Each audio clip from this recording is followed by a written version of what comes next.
Shalom. Shalom. Puji nama Tuhan. Haleluya.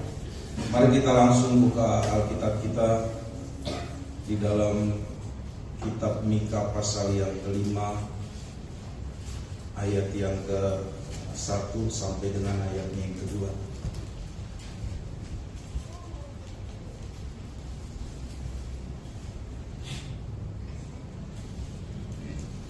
Yang sudah temukan katakan amin. Saya akan bacakan firman Tuhan ini buat kita semua dari ayat yang ke-14 pasal 4. Sekarang engkau harus mendirikan tembok bagimu, pagar pengepungan telah mereka dirikan melawan kita. Dengan tongkat mereka memukul pipi orang yang memerintah Israel. Tetapi engkau, hai Betlehem Efratah, hai yang terkecil di antara kaum-kaum Yehuda, daripadamu akan bangkit bagiku seorang yang akan memerintah Israel, yang permulaannya sudah sejak purbakala, sejak dahulu kala. Sebab itu ia akan membiarkan mereka sampai waktu perempuan yang akan melahirkan telah melahirkan. Lalu selebihnya dari saudara-saudaranya akan kembali kepada orang Israel. Puji Tuhan. Haleluya. Hari ini saya memberi tema firman Tuhan, memahami cara Allah bekerja, sebuah refleksi dari kelahiran Yesus Kristus. Bapak Ibu Saudara, secara historis Mika itu berbicara kepada bangsa Yehuda yang sedang tertekan dan tidak berdaya. Namun kalau Bapak Ibu Saudara melihat pesan nubuatan itu, berarti bisa kita simpulkan bahwa sebenarnya nubuat itu melampaui zaman, yang menunjuk kepada kelahiran siapa? Yesus Kristus. Ada di zaman Mika, tetapi untuk pada waktu kelahiran Yesus Kristus. Ini tentunya menolong kita untuk melihat bahwa kisah Natal itu bukan saja tentang sebuah kisah atau sejarah, tetapi juga berbicara mengenai kehidupan kita yang sudah menerima anugerah sekarang. Haleluya. Kalau dulu ini dipakai untuk sebagai nubuatan untuk menjelaskan keadaan Yehuda yang sedang krisis, ayat ini juga dipakai dalam keadaan kita sekarang. Bapak Ibu Saudara, saya akan mengarahkan kita dengan pertanyaan ini. Bagaimana cara Allah bekerja lewat kehadiran Kristus, ya? Mari kita lihat ayat yang ke-14. Kita baca sama-sama. 1, 2, 3. Sekarang engkau harus mendirikan tembok bagimu, pagar pengepungan telah dirikan melawan kita. Dengan tongkat mereka memukul pipi orang yang memerintah Israel. Yang pertama, bagaimana cara Allah bekerja? Tuhan bekerja saat manusia tidak berdaya. Perhatikan di dalam ayat 14, di pasal 4 ayat 14, firman Tuhan berkata gini, pagar pengepungan telah apa? Mereka dirikan melawan kita. Bapak Ibu Saudara, ini berbicara soal himpitan, soal terjepit. Saudara pernah terjepit? Ini terjepit yang dalam konteks seolah-olah dikepung, pernah? Ini saya akan menceritakan yang realistis nih. Dulu saya pelayanan di kota Solo, ya, pelayanan weekend untuk mengisi hari libur. Gembala di tempat saya pelayanan itu ngajak saya ke acara pernikahan jemaatnya, anak jemaatnya. Lalu saya duduk di bagian belakang, paling belakang, karena saya merasa bukan undangan. Saya duduk di kursi merah, sama seperti yang kursi yang kita miliki ini. Cuma Bapak Ibu Saudara tahu bedanya. Kalau kursi yang saudara gunakan sekarang itu bawahnya itu sudah plat. Sudah plat. Kalau dulu itu enggak. Dia cuma triplek, di atasnya busa, lalu dibaut dari bawah ke tripleknya. Tripleknya udah propos, saya dudukin, ambles, gak bisa keluar saya, gak bisa keluar. Lo bayangin tuh. Untung dulu saya nggak segemuk ini. Saya minta tolong orang karena udah nyeblos nggak bisa, sampai di punggung ininya besinya. Itu kalau kita berbicara mengenai himpit, kejepit, terhimpit. Nah, pagar pengepungan saya jelaskan dulu ini, saya kayak lelah sekali, jadi ngomong saya ini agak nggak sampai, banyak nggak sampai. Pagar pengepungan telah mereka dirikan melawan kita. Nah, Bapak Ibu Saudara, di dalam konteks perang, kalau seseorang membuat atau satu bangsa atau satu kelompok tentara memberikan pengepungan, itu berarti mereka sedang menutup akses baik makanan, jalur air, tidak ada bantuan dari luar, kehancuran fisik, kerusakan mental sedang dibangun untuk menghancurkan orang yang ada di dalam. Jadi kalau orang itu udah dikepung, itu dia sedang dirusakkan itu mentalnya. Coba lihat aja tuh maling kalau dikepung tuh, kemana aja dia naik, ke genteng dia naik, kemana aja. Nah, kalau perang, dia sementara tutup akses. Nggak ada lagi yang bisa diharapkan kalau orang sudah dikepung.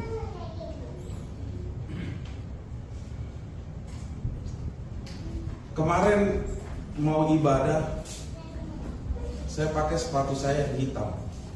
Sebelum ibadah saya lem dulu. Tadi saya nggak mau pakai, takutnya lepas. Ternyata sepatu saya yang sekarang lebih parah. Kiri kanan lagi. Tadi saya udah bilang, Bapak bilang, lepas aja udah. Dalam hati saya kayak pendeta di kampung ini. Kita lepas apa? Bapak Ibu Saudara, nggak ada lagi yang mereka bisa apa? Harapkan. Itu kalau orang apa? Terhimpit. Dipikir cuma satu masalahnya, ternyata banyak. Bapak Ibu Saudara, ancaman kelaparan, krisis kemanusiaan bisa terjadi di situ. Bahkan kalau saya mau menerjemahkan lebih jauh, saya mendapati sebuah kalimat yang ditulis dalam satu buku penafsir mengatakan gini: pengepungan ini tidak bertujuan untuk menyerang cepat, tetapi melemahkan secara perlahan. Ancamannya itu nyata, bukan harus mati dengan pedang, tapi bisa mereka mati dengan tekanan secara perlahan. Nah, Bapak Ibu Saudara, bukan hanya masalah ancaman. Kalau saudara baca di dalam ayat 14 ini, sebenarnya di situ juga terletak tulisan begini: dengan tongkat mereka memukul pipi orang yang memerintah apa? Bayangkan, seolah-olah pemimpinnya mereka pun sudah hancur secara mental, udah dipermalukan, bukan cuma menghadapi ancaman, tapi sudah betul-betul dipermalukan. Nah, Bapak Ibu Saudara, seringkali kita tidak mengerti bagaimana cara Tuhan menolong kita karena sudah apa? Terhimpit. Tapi pesan mengenai Yesus yang lahir itu justru di dalam kondisi Yehuda yang sedang krisis. Tuhan sanggup menolong. Kadang-kadang yang kita tidak bayangkan bagaimana cara Tuhan menolong, disitulah Tuhan bekerja. Ada ibu-ibu mau ke gereja, Pak, kita kembali lagi deh Pak. Kenapa? Saya lupa matikan setrika. Tadi kan buru-buru kita, saya lupa matikan setrika. Suaminya bilang apa? Udah lama nggak usah, saya juga lupa matiin air. Jadi kalau kebakar nanti airnya padamnya.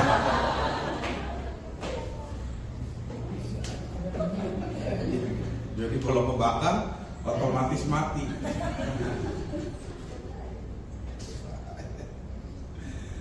Saudara bayangkan aja bahwa Yehuda itu terhimpit, tidak ada pertolongan. Tapi Yesus lahir. Saudara juga seperti itu, saya juga seperti itu. Ada banyak himpitan dalam kehidupan kita.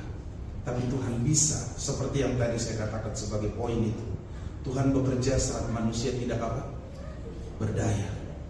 Yang kedua, mari kita lihat ayatnya yang ke-1, ayat yang pertama. Kita baca sama-sama 1, 2, 3.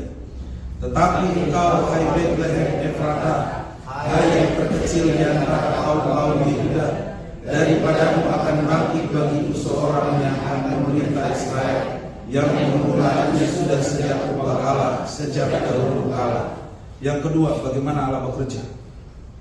Tuhan bekerja dari tempat yang tidak diperhitungkan. Kata kaum Yehuda dalam istilah Ibrani itu artinya elek, atau berasal dari istilah elek. Kalau diterjemahkan ulang, artinya adalah klan. Jadi waktu ayat ini keluar, firman Tuhan bilang begini, tetapi engkau, hai Betlehem Efratah, hai yang terkecil di antara klan-klan Yehuda. Jadi Yesus lahir itu dari klan yang paling kecil. Klan itu apa ya saya bilang? Mungkin marga. Kayak saya disirahin. Ya. Saya pernah baca itu, apa marga paling sedikit di kalangan kita Batak itu ada marga paling sedikit. Marga apa ya kemarin saya baca ya? Nggak banyak jumlahnya gitu. Hah? Ya udahlah, itu aja lah. Seperti yang saudara bilang aja. Itu Yesus itu lahir dituliskan dalam klan terkecil. Bukan cuma itu. Ada kata yang merujuk satu tempat yang namanya Betlehem. Udah kotanya kecil, klannya juga kecil.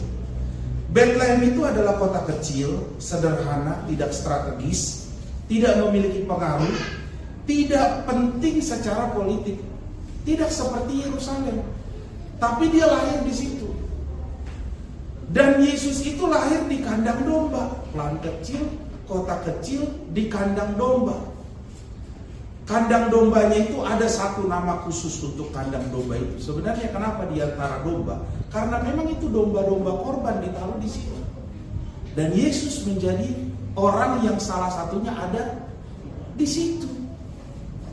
Jadi domba itu adalah domba yang dipersiapkan untuk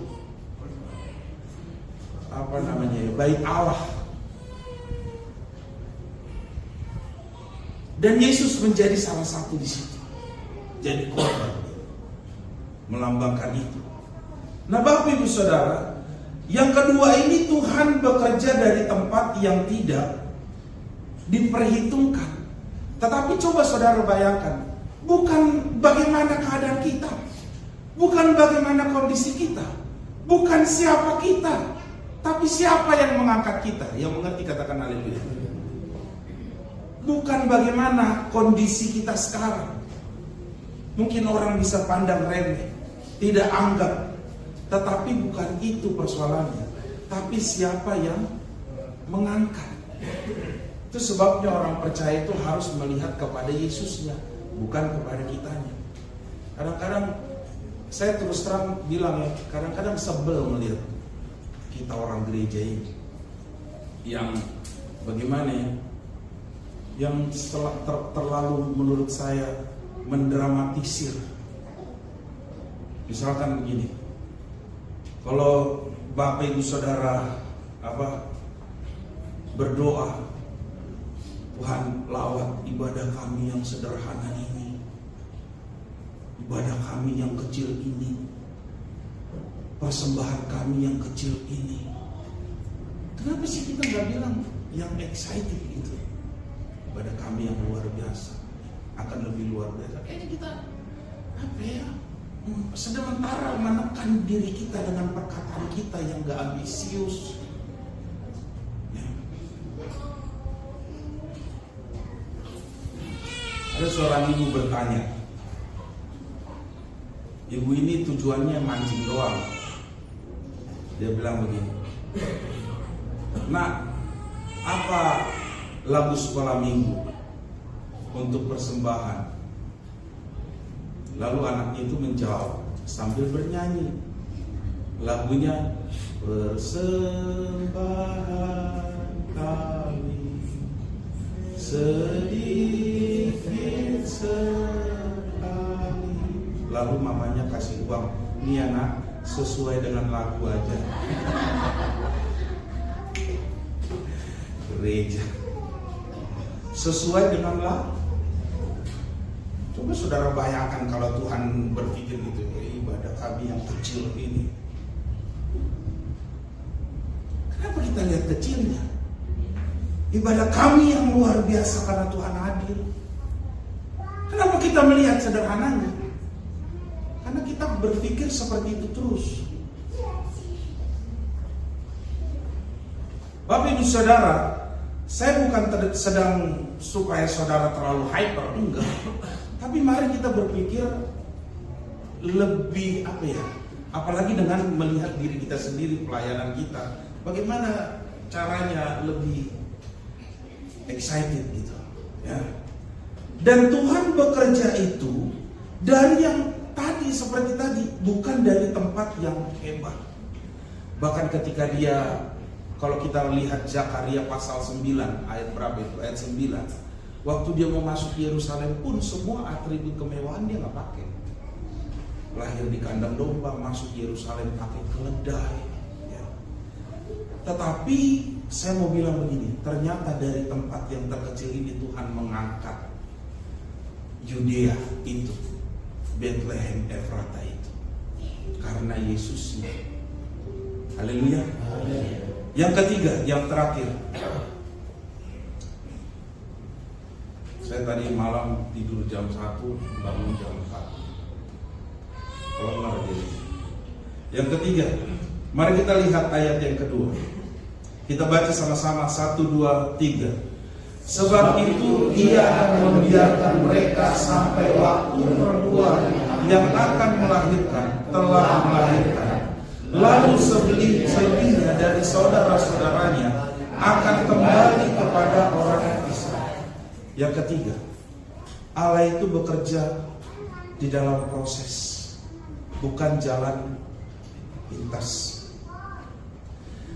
Bapak Ibu Saudara, Allah mengizinkan Israel atau Yehuda mengalami yang namanya penderitaan itu.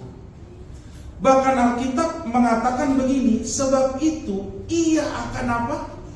Membiarkan mereka sampai apa? Perempuan yang akan melahirkan telah melahirkan. Sebenarnya kalimat membiarkan itu bukan berbicara ketidakpedulian, atau Tuhan sementara lepas tangan, atau Tuhan tidak mau bertanggung jawab dengan semua penderitaan yang dialami bangsa Israel. Tapi bukan itu. Tetapi Tuhan menunggu waktu yang tepat. Kalau merujuk kepada persoalan Yehuda di pembuangan, Tuhan harus menunggu sekian ratus tahun dulu sampai disiplin itu, hukuman pembuangan itu mereka pikul. Dan Tuhan memberikan waktu itu supaya mereka menjalankan disiplin itu. Tuhan biarkan itu. Tapi kalimat selanjutnya, kalau saya terjemahkan kan sederhana. Oh, sebenarnya sekalipun saudara dan saya itu harus menjalani pergumulan-pergumulan tertentu, tapi Tuhan itu mau berikan sebuah batas sebenarnya bagi kita sampai waktu mujizat itu dinyatakan. Itu sebabnya saya mau bilang ini, kalau saudara punya pergumulan, waduh ini himpitan makin luar biasa, tekanan makin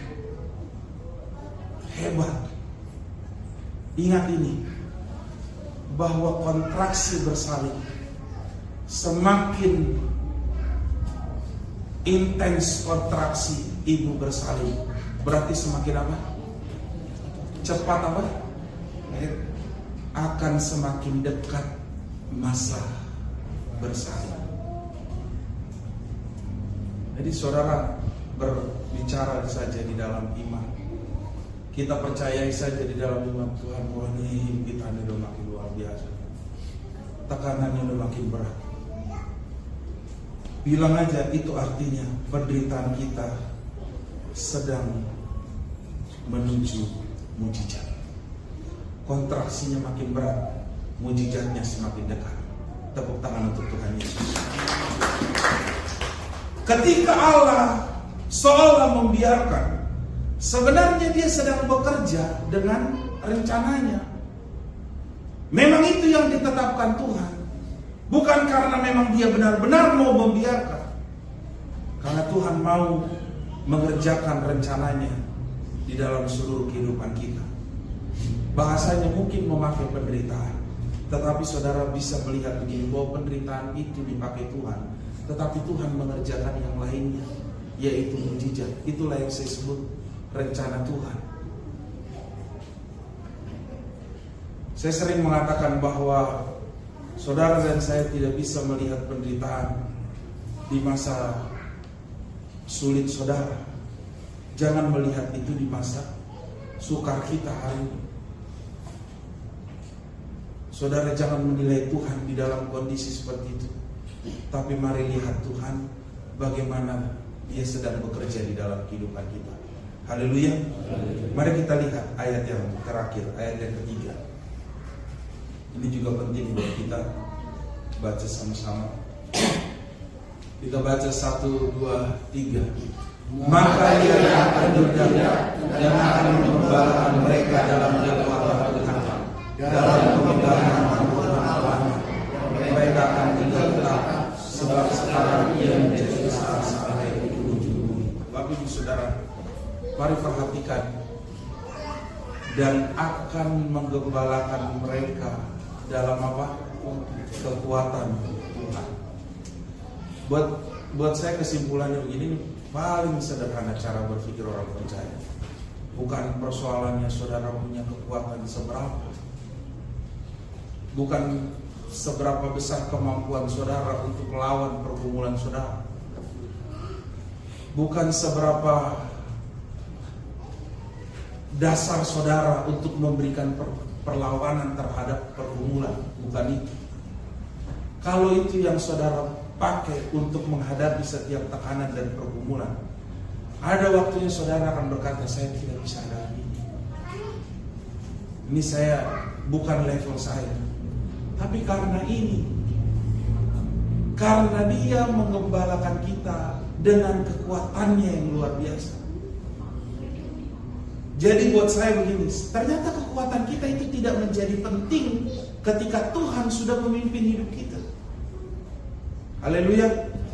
Kekuatan kita itu tidak menjadi punya arti sama sekali kalau Tuhan yang sumber kekuatan sesungguhnya itu yang mengembalakan kehidupan kita. Amin.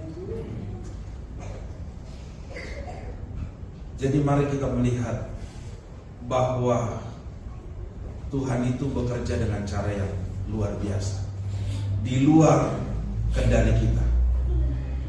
Allah bekerja dalam proses, bukan jalan apa? Pintas. Semua orang mungkin maunya semua cepat, tapi kadang-kadang Tuhan izinkan satu pergumulan-pergumulan kita lewati sampai pada akhirnya kita bisa melihat mujizat Tuhan. Haleluya. Mari kita bangkit berdiri, kita akan berdoa.